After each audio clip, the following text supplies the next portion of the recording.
Olá, turminha, tudo bem com vocês? Mais uma aula online. Estamos aqui hoje para falar mais uma aula super, hiper, mega importante, tanto para você no futuro, quanto para as pessoas que convivem com você em casa, de repente, os idosos, né? Ou os pais, tios, avós. Então, essa rede nossa familiar, que sempre vai ter uma pessoa que vai estar precisando desses cuidados especiais. E claro, se Deus quiser, a gente também quer ficar idoso, né? A gente não quer morrer jovem, não. A gente quer ter muita vida aí pela frente. Então, é o nosso futuro e a gente tem que saber para que a gente possa prevenir. Então, o assunto de hoje é fratura e reabilitação no idoso.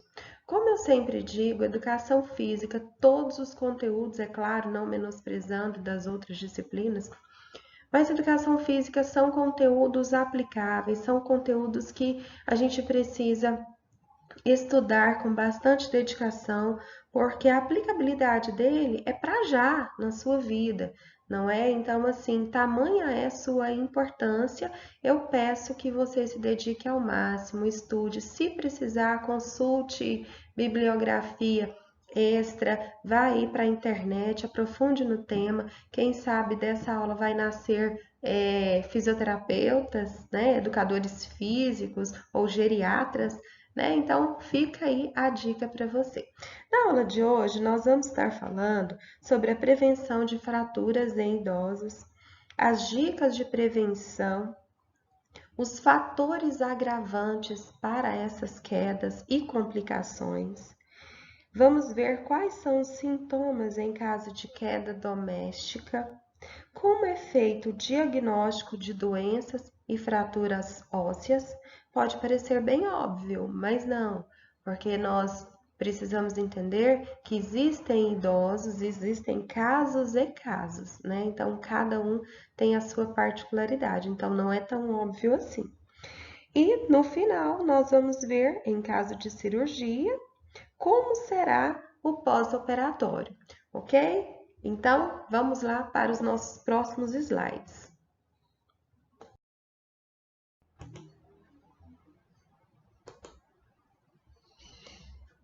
Nesse segundo slide, nós já vamos falar sobre a prevenção de fraturas em idosos. Eu achei interessante o início do nosso texto, que ele coloca que pessoas, quando ingressam na terceira idade, já fazem logo as queixas, né, do corpo, problemas, cansaço físico, dores nas articulações, o cansaço mental. E lá no texto fala que são fatos inexistentes em idades da adolescência, jovens adultos ou adultos, mas na verdade a gente percebe que os adultos jovens, que os jovens também têm essa questão do cansaço mental, essa questão dos problemas físicos, das dores.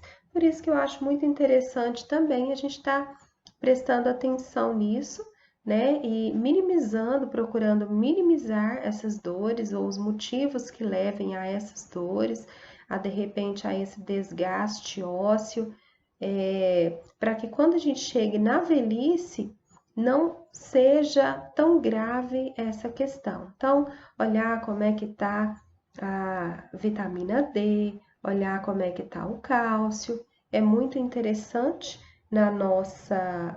durante a vida toda para que não seja um agravante aí na terceira idade, ok?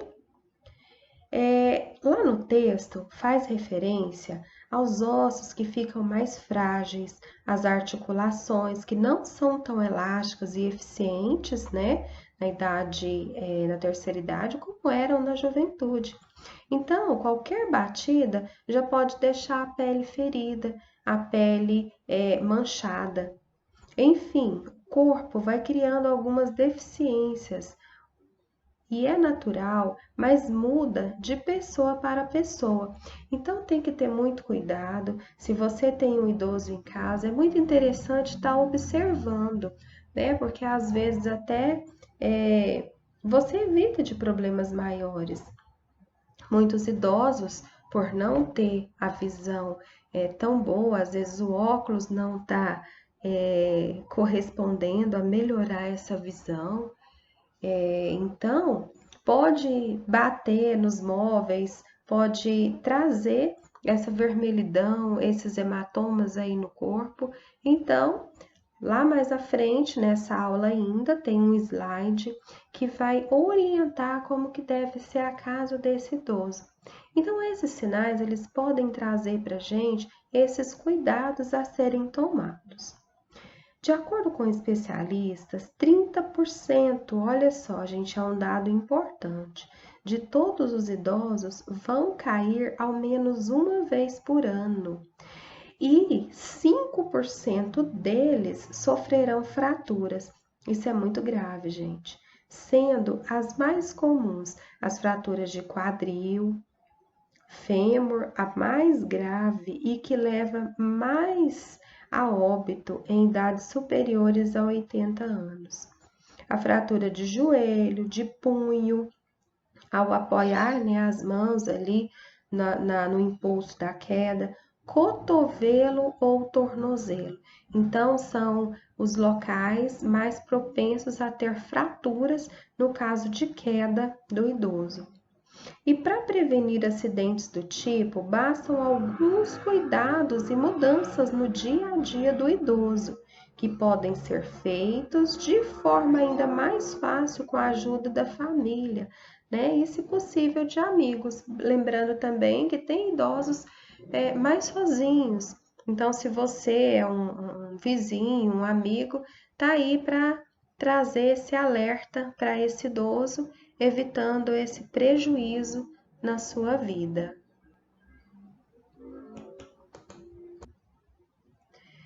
Olha só, aqui o texto colocou para gente as técnicas de prevenção. Como assim as técnicas de prevenção? Bem, gente, é interessante observar que pode ser evitado esse número tão alto, 30%, né, de queda, 30% de idosos que vão cair. Então, assim, a gente precisa, sim, encontrar meios para que isso não aconteça. Tudo aquilo que estiver ao nosso alcance deverá ser feito.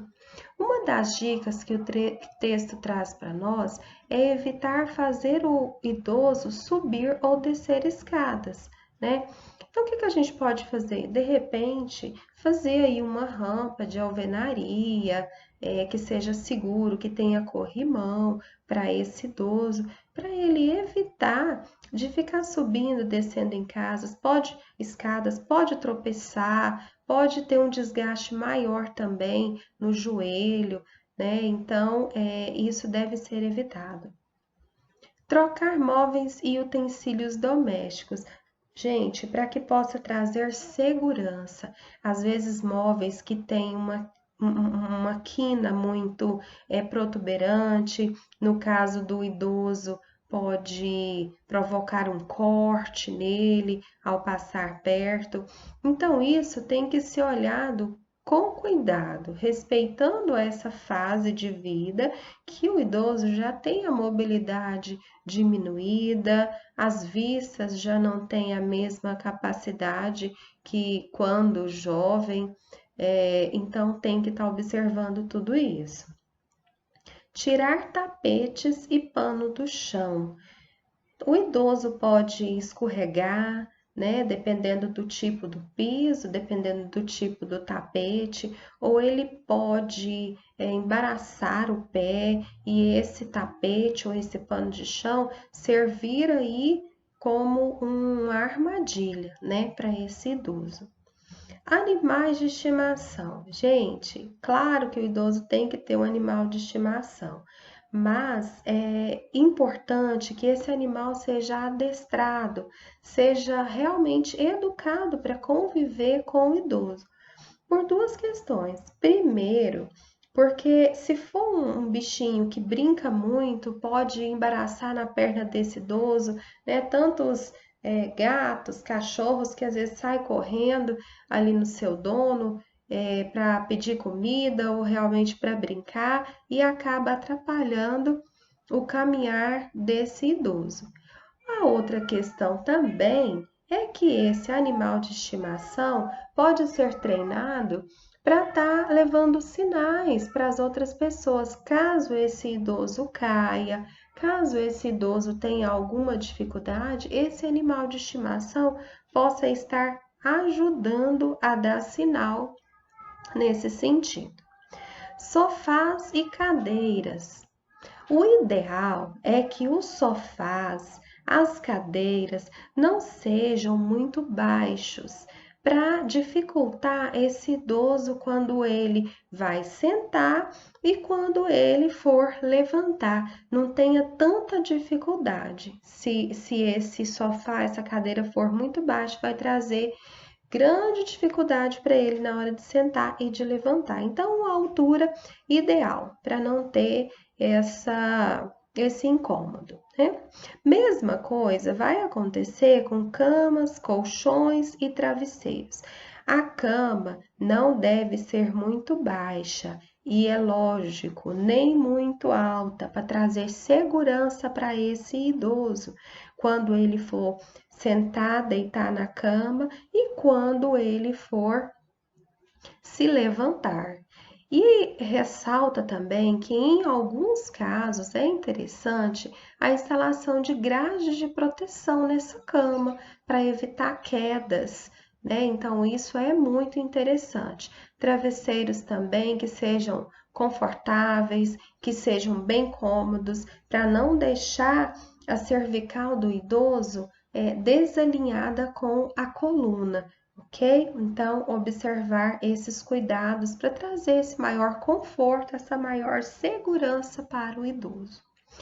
Ajudante.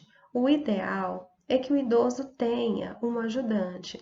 Claro, cada caso é um caso. Se a família, se o próprio idoso tem condição de ter ali uma pessoa o tempo todo para ser esse ajudante, esse acompanhante do idoso, facilitando alcançar objetos, facilitando ali para tarefas mais que nesse sentido, que nesse caso, nessa altura da vida pode ser mais perigosas, por exemplo, igual tomar um banho, lavar os pés, né? Então, nesse sentido, se não tiver essa pessoa o tempo todo, pelo menos em alguns momentos, em alguns horários, ter esse apoio da família.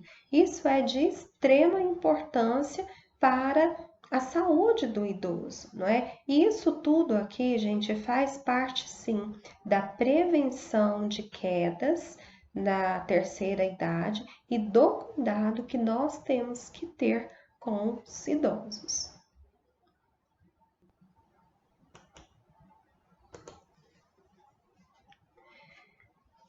O texto traz para nós também alguns fatores agravantes para as quedas e as fraturas na terceira idade.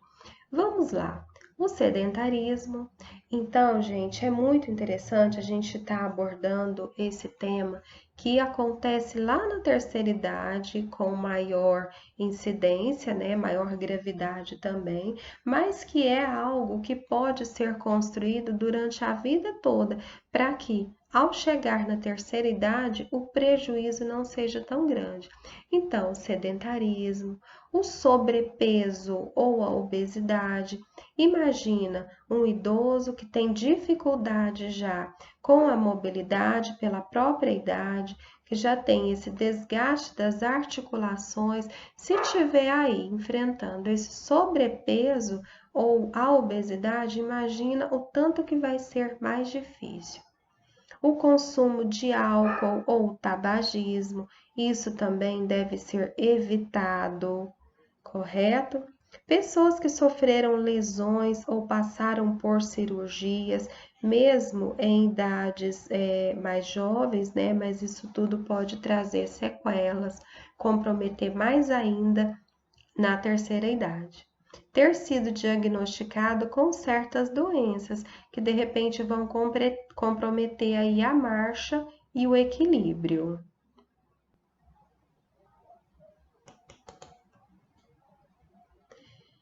Aqui nós temos uma pergunta interessante. Quais são os sintomas em caso de queda doméstica?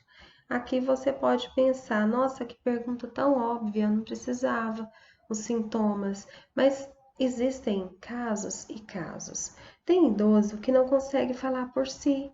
Você precisa observar, você precisa estar atento a esses sintomas que vão sugerir a queda, que vão sugerir aquilo que aconteceu, entendeu? Então, nós precisamos estar atento conforme a região batida e a intensidade da queda vai depender dos sintomas que a gente vai estar observando.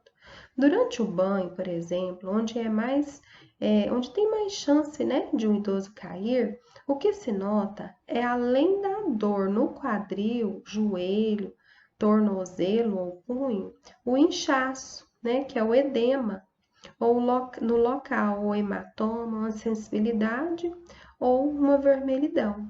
Então, mesmo que o tombo não tenha provocado a ruptura óssea, os sintomas podem se estender, sinal de que algo está errado.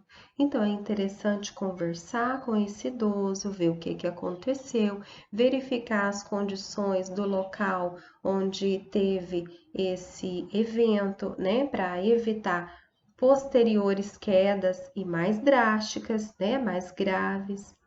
E se o paciente já estiver com as articulações desgastadas, o risco de desenvolver uma inflamação no quadril ou joelho, por exemplo, se torna grande.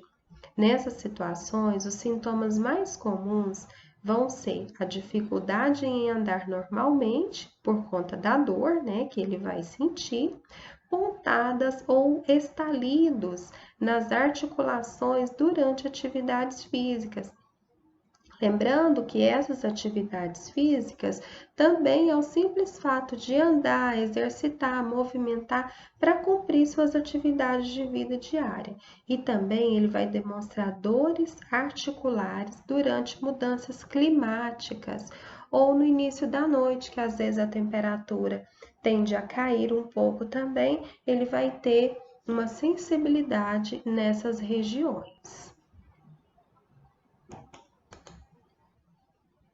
Como é feito o diagnóstico de doenças e fraturas ósseas? Bem, em primeiro lugar, é claro que é só o especialista que vai poder passar essa certeza desse diagnóstico. E em se tratando da ortopedia, é muito fragmentado. Então, tem especialista para quadril, tem o profissional que é especialista em tornozelo. Então, cada região do corpo, um ortopedista vai fazer o diagnóstico com maior precisão. Então, primeiro, você já precisa ter essa noção e procurar esse ortopedista específico. Caso não seja possível, o ortopedista mesmo é que vai fazer essa indicação, esse encaminhamento. Bem, o segundo passo é o exame clínico no paciente, né? Então, o médico vai examinar, vai apalpar, né, como a gente diz, para verificar onde pode ter acontecido alguma fratura, se aconteceu alguma fratura, né? Vai verificar isso, ele vai ter sinais como inchaços, hematoma, vermelhidão, intensidade da dor. Isso daí já vai trazer para ele muita informação importante. O terceiro passo, que na maioria dos casos é necessário, é pedir um exame de imagem, que vai auxiliar com muita eficácia no diagnóstico. Os mais comuns são a radiografia, a ressonância magnética e a tomografia computadorizada. Então, o médico que vai estar fazendo esse encaminhamento.